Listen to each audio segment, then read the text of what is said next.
우리 같이 한번 축복 인사 나누도록 하겠습니다. 우리 좌우, 우리 앞뒤 바라보시면서 우리 힘차게 인사하겠습니다. 참 잘 오셨습니다. 참 잘 오셨습니다. 참 잘 오셨습니다. 우리 한 번 더 인사하겠습니다. 주 안에서 사랑하고 축복합니다. 주 안에서 사랑하고 축복합니다. 기도하겠습니다. 사랑해 주님, 감사합니다. 저희들을 이 자리 2026년 새해를 맞아 첫 주일을 맞아서 주님 앞에 나와 예배드리게 하심을 감사합니다. 이 시간 저희들 말씀을 듣습니다. 새해 첫 주일에 주시는 말씀을 통해 이 말씀을 근거하고 그 위에서 한 해 동안 하나님의 말씀 위에 견고하게 서서 믿음으로 살 수 있는 귀한 은총의 시간 될 수 있도록 역사하여 주옵소서. 예수님의 이름으로 간절히 기도드립니다. 아멘. 사람들은 새해가 되면 좀 달라져야 되겠다, 또는 달라질 것 같은 어떤 희망, 또 기대를 가지고 시작을 합니다. 달라지는 게 많죠. 일단 달력이 달라집니다. 그죠? 그리고 여러분들이 혹시 일기를 쓰거나 또 메모를 하는 습관이 있으면 다이어리, 2025년 다이어리를 쓸 수 없으니까 2026년 다이어리로 아마 변경하셨을 겁니다. 그리고 우리는 새로운 결심들을 적곤 합니다. 열심히 한번 해보리라 라고 하는 마음을 가지고 시작을 합니다. 지난 연말부터 길거리에는 아주 그 현수막이, 아주 유혹적인 현수막이 여러 개가 걸려 있었습니다. 헬스장 광고인데 할인을 하는 폭이 얼마나 큰지 한번 들어보십시오. 이게 싼지 안 싼지. 저는 굉장히 싸다고 느껴졌거든요. 12개월에 24만 4천 원. 별로 안 놀라시는군요. 그 정도로도 안 가시겠다는 얘기죠. 네. 저는 혹 하더라고요. 그래서 저걸 한번 등록해볼까 했는데 저는 등록을 안 했습니다. 한 달에 2만 원 꼴인데 그 정도 금액으로 헬스장에서 운동을 할 수 있다면 거의 그냥 거저가 아닌가라는 생각이 들 정도였습니다. 궁금하시면 어딘지 제가 이따가 알려드리도록 하겠습니다. 여러분, 헬스장마다 연말과 새해에 걸쳐서 그러니까 암묵적으로 열리는 행사가 있다고 합니다. 그게 뭐냐면 신년 부흥회입니다. 이게 무슨 뜻인지 감을 잡으셨을지도 모르겠습니다. 새해가 되면 누구나 자신의 몸을 단련하고 건강하게 만들기 위해서 그렇게 등록을 하고 열심히 시도를 한다고 합니다. 그래서 신년이 되면, 그러니까 1월달, 12월부터 1월달 그 사이에 아주 헬스장은 부흥을 한다고 합니다. 하지만 사람은 잘 바뀌지 않죠. 한 달 지나면 어떻게 될까요? 한 절반 정도는 탈락합니다. 그리고 석 달이 지나면 어떻게 될까요? 한 20% 정도가 남아 있습니다. 20%가 떨어져 나가는 게 아니고, 그리고 반년이 지나면 어떻게 될 것 같습니까? 경험하신 분들이 계시죠? 반년이 지나면 내가 등록했는 것조차도 잊어먹고 삽니다. 그게 우리 사람의 생리입니다. 우리는 늘 달라지기를, 새로워지기를, 변화하기를 기대하고 도전합니다마는 생각만큼 잘 되지는 않습니다. 그러나 아무튼 그런 변화를 향해서 나아가는 시도, 도전 자체는 굉장히 중요하죠. 우리는 이 새해를 맞아서 무엇을 달리하고 또 무엇이 새로워지기를, 또 어떤 변화를 기대하면서 나아가야 될까요? 오늘 저는 신앙적인 부분에 있어서 이런 도전을 오늘 말씀을 통해서 함께 나누고자 합니다. 여호수아서를 통해서 오늘 주님이 말씀하시기를, 여호수아가 오늘 본문을 통해서 이스라엘 백성들을 향해서 일종의 결단을 요청하고 있습니다. 그리고 그 시점은 현재입니다. 그러니까 오늘이라고 말하고 있는 부분을 주목을 해야 됩니다. 24장 15절 말씀에 보시게 되면 너희가 섬길 자를 오늘 택하라라고 요청하고 있죠. 여호수아가 이 말을 하고 있는 이 자리는 어떤 자리인가를 살펴봐야 됩니다. 즉 가나안 땅에서 이제 정착한 후의 자리입니다. 안정기에 접어들었다는 얘기입니다. 여러분, 안정이 고난이 오면 보통 사람들은 어떤 마음이 들까요? 내가 열심히 더 해야 되겠다라는 마음이 들까요? 아니면 이만하면 됐다 이런 마음이 들까요? 당연히 이만하면 됐다라는 마음이 들 겁니다. 이때에 여호수아는 백성들에게 결단할 것을 요청하죠. 그 느슨해질 수 있는 가능성을 사전에 예방하고 차단하겠다라고 하는 그 의지가 담겨져 있습니다. 너희가 섬길 자를 오늘 택하라. 자, 이제 14절을 같이 한번 읽어볼까요? 14절입니다. 그러므로 이제는 여호와를 경외하며 온전함과 강 저쪽과 애굽에서 섬기던 신들을 치워버리고 여호와만 섬기라. 아멘. 여호와를 경외하되 어떻게 해요? 온전함과 진실함으로 섬겨라라고 요청을 하고 있습니다. 이것은 흔히들 말하듯이 열심히 해라라고 하는 차원의 말씀은 아닙니다. 24장 전체를 이제 보게 되면 하나님께서 이스라엘 백성들을 어떻게 처음에 선택하셨고 그들을 붙드셨고 어떻게 이끌어내셨고 어떻게 구원하셨고 어떻게 또 가나안 땅에 오게 하셨고 또 여러 전쟁들을 해야 됐어야 하잖아요. 그때에 어떻게 그들과 함께 하셔서 그 전쟁에 승리하게 하셨는지 이런 모든 것들에 대한 요약이 역사적인 요약이 나오고 있습니다. 말하자면 하나님이 이끌어내셨고 하나님이 전적으로 그들을 붙들어 주셨고 그들을 먹이셨고 그들과 함께 싸우셔서 승리하게 하셨다라고 하는 게 이 역사적인 요약의 내용입니다. 자, 그리고 이제 여호수아를 통해서 백성들에게 묻고 요청을 하고 있습니다. 자, 그런 은혜를 받은 너희들은 그 은혜 앞에서 너희들은 누구를 섬기겠느냐? 그 섬길 대상을 선택해라, 정하라라고 이렇게 요청을 하는 거죠. 오늘 말씀은 우리 눈에 좋아 보이고 또 평안을 줄 것 같고 또 우리를 안정된 삶으로 만들어 줄 것 같은 대상들을 치워버리고 우리에게 오직 여호와만 섬기라고 하는 강력한 요청을 하고 있습니다. 우리 주변에 보면 하나님의 자리를 차지할 만큼 커 보이고 안정적으로 보이고 또 좀 가지고 싶은 가질 만한 어떤 그 선택 사항들이 참 의외로 많이 놓여져 있습니다. 예를 들면 사회적 지위 같은 것, 그리고 명예, 또 그 자녀가 또 똑똑해서 좀 잘 나가거나 또 잘 나갈 것 같은 자녀, 또는 많은 돈, 넓은 땅, 큰 집, 또는 타의 추종을 불허하는 폭넓은 인간관계, 또는 운동에서 얻는 건강 등등. 그러나 이것들이 하나님이 있어야 할 자리까지 차지해 버린다면 결국 하나님은 그 모든 것들 가운데 선택할 수 있는 하나의 선택지가 되어지는, 그러니까 옵션이 되어지는 그런 지경까지 갈 수 있는 위험이 있습니다. 이걸 우리는 잘 선택을 해보고 또 생각을 해봐야 됩니다. 우리는 돈이 없으면 살 수 없을 것처럼 아우성치는 이들이 주변에 많이 있습니다.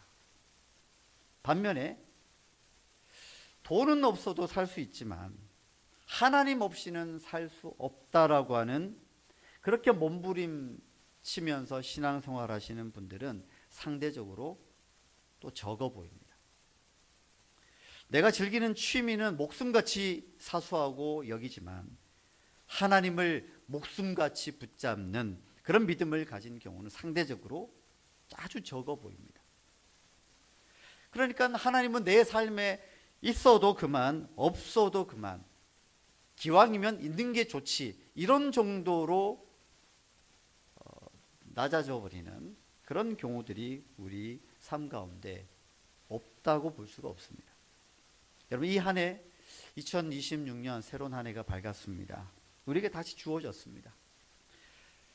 이 새해에 하나님만이 우리의 삶의 목적이고 우리의 삶의 전부이고 나의 삶의 의미라고 고백하며 살아갈 수 있는 귀한 한 해가 되어질 수 있기를 축복합니다. 오늘 15절의 말씀에서 여호수아는 백성들 앞에서 나와 내 집은 여호와만 섬기겠다라고 선포합니다. 여호와만 섬기겠습니다라고 하는 이 고백, 한 사람의 고백만으로 끝나는 게 아닙니다. 한 개인에게도 무엇을 우선순위로 두는지, 무엇을 위해서 내 삶의 자리를 내어주는지, 누구를 향해서 내 시간을 내어주는지에 우리의 신앙의 방향이 가늠되는 것처럼, 정해지는 것처럼 이것 공동체가 지향하고자 하는 이 선택에서도 그 방향과 의도와 목적이 이렇게 확인되어지는 그런 상태에 있습니다. 그래서 올해 우리 교회가 함께 붙들며 나아갈 변화를 한 3가지 정도로 좀 요약하고 여러분과 함께 나누고 싶습니다.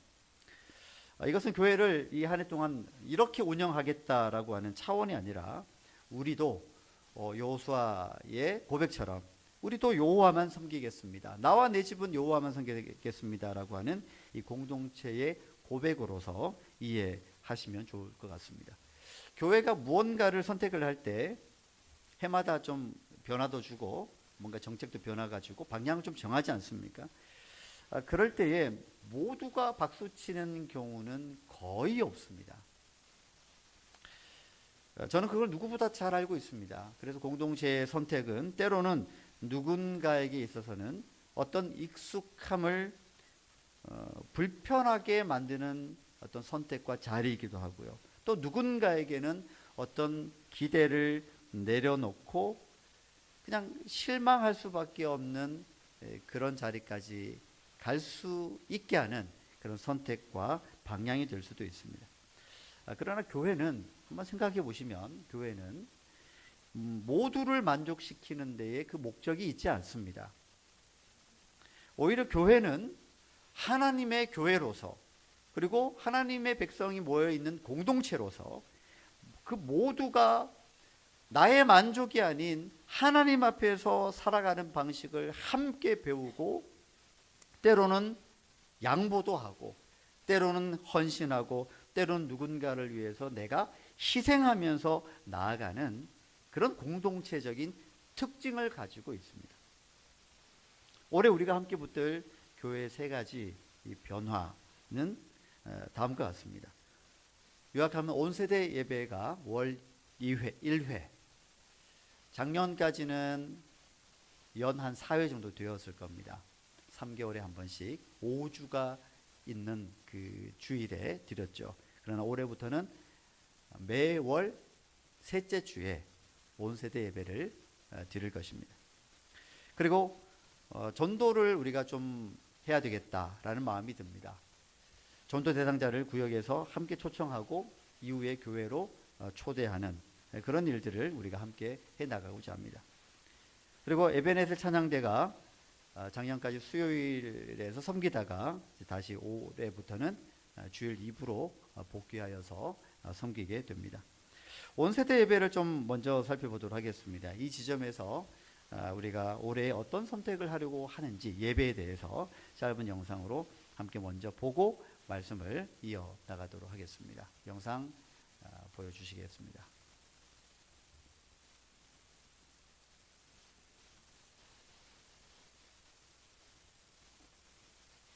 음성이 안 나옵니다. 네.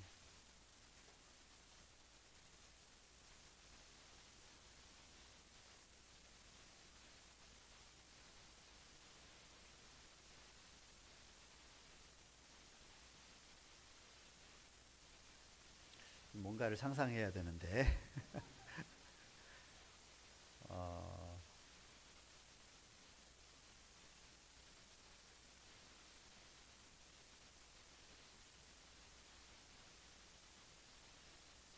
네. 그냥 멈춰 주세요. 네. 멈춰 주세요. 네. 아마 방송실에 뭔가 좀 착오가 있는 것 같습니다.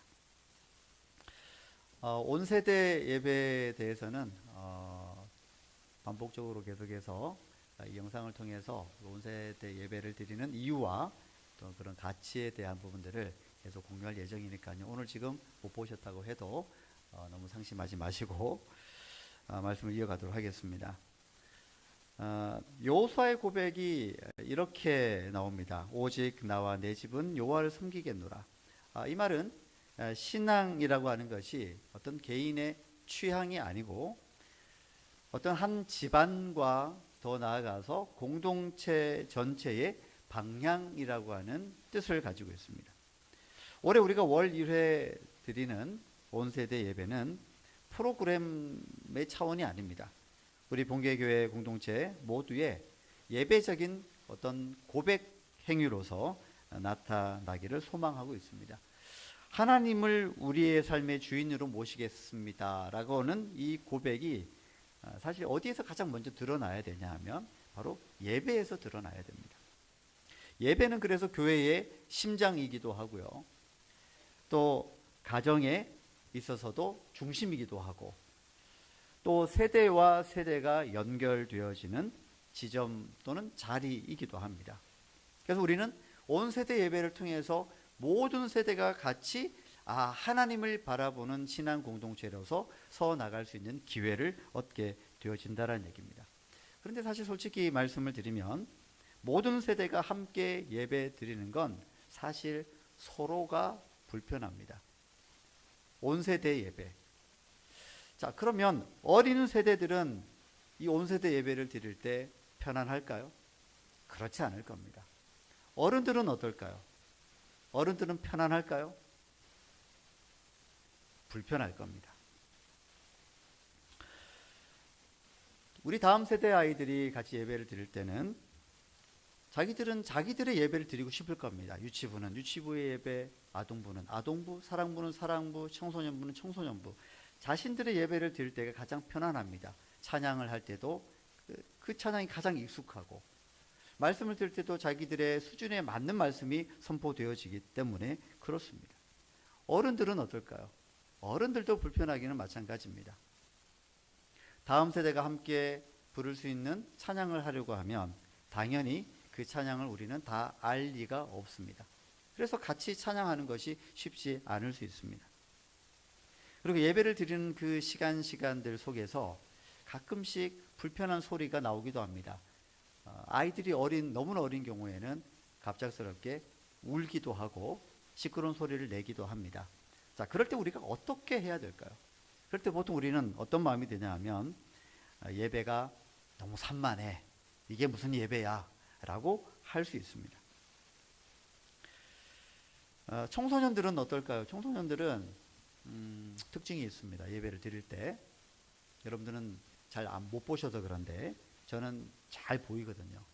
표정이 없습니다. 표정이 없는 게 표정이라고 말하는 분이 있더라고요. 이해가 충분히 됩니다. 좋다는 건지 나쁘다는 얘기인지 이걸 도무지 가늠할 수 없는 그런 표정을 묘한 표정을 짓고 있습니다. 여러분 이런 모든 불편함들을 감수할 수밖에 없는 게 온 세대 예배입니다. 우리는 자꾸만 사실은 편한 예배로 가고 싶어하는 경향이 있죠.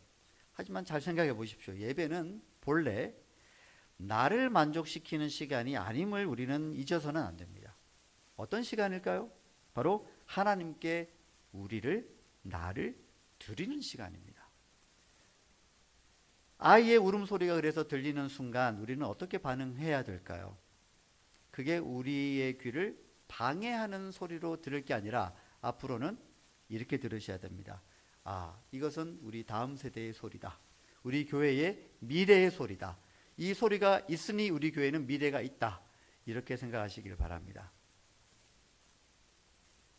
아멘 하신 분들은 꼭 그렇게 반응하시길 바랍니다. 네. 이 교회에 생명이 있구나.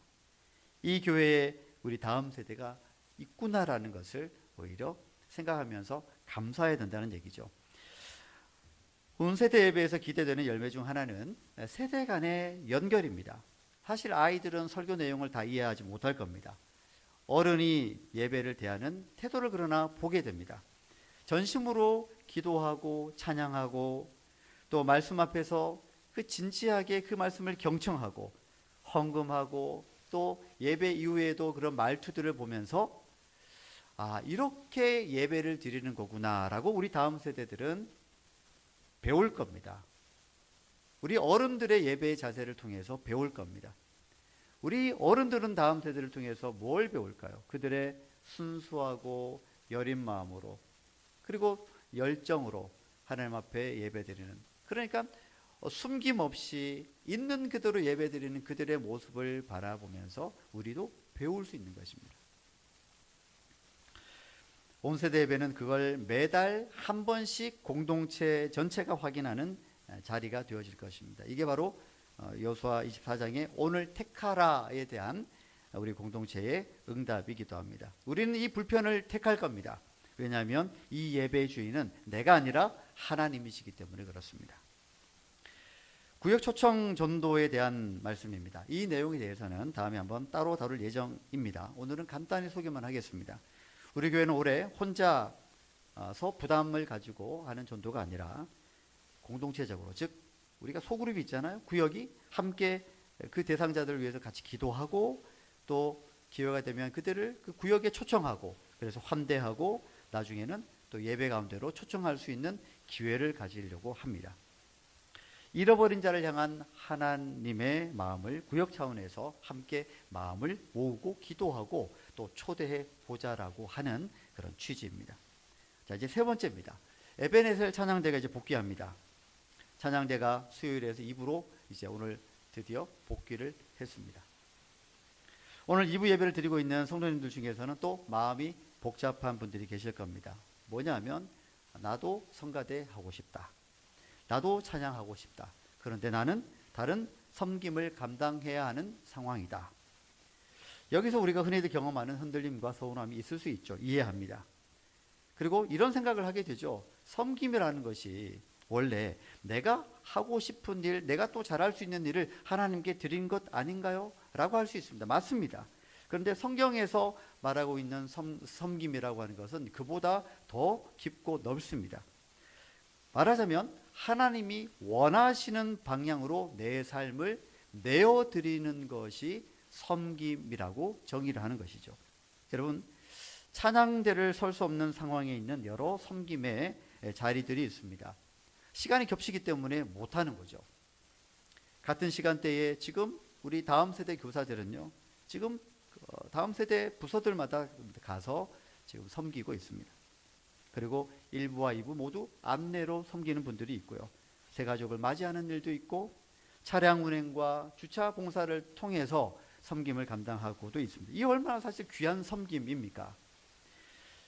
예배가 시작되기 전부터 이미 여러분의 섬김은 예배처럼 시작되었습니다.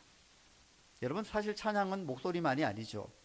찬양은 내 삶에서 드려지는 모습이기도 합니다. 교사로 섬길 때 아이 한 명 한 명을 끌어안고 품어주고 나아가는 것, 이게 어떻게 주님을 찬양하는 것이 아닐 수가 있겠습니까? 안내위원으로도 마찬가지고요. 그리고 새가족 팀원으로 섬기는 것도 마찬가지입니다. 그 모든 환대하고 안내하고 섬기는 그 과정들이 어찌 찬양이 아니라고 말할 수 있겠습니까? 차량 운행과 주차로 섬기면서 성도들이 교회로 안전하게 올 수 있도록 운행하고 또 주차할 수 있도록 또 안내하는 이 섬김이 어찌 찬양이 아니라고 얘기할 수 있겠습니까? 가락과 음률이 있는 소리로만 드리는 찬양만이 아니라 삶으로 드리는 또 다른 형태의 찬양이라고 할 수 있는 것입니다. 제 왼편에 지금 우리 찬양대가 있습니다. 네, 저를 한번 보시죠. 네, 보기 힘들죠, 그죠? 이렇게 봐야 되니까 여러분처럼 이렇게 계속 보고 있다가는 목이 막 꺾여질 것 같은데 얼마나 귀한 섬김입니까? 목이 아파도 봐야 되지 않겠습니까?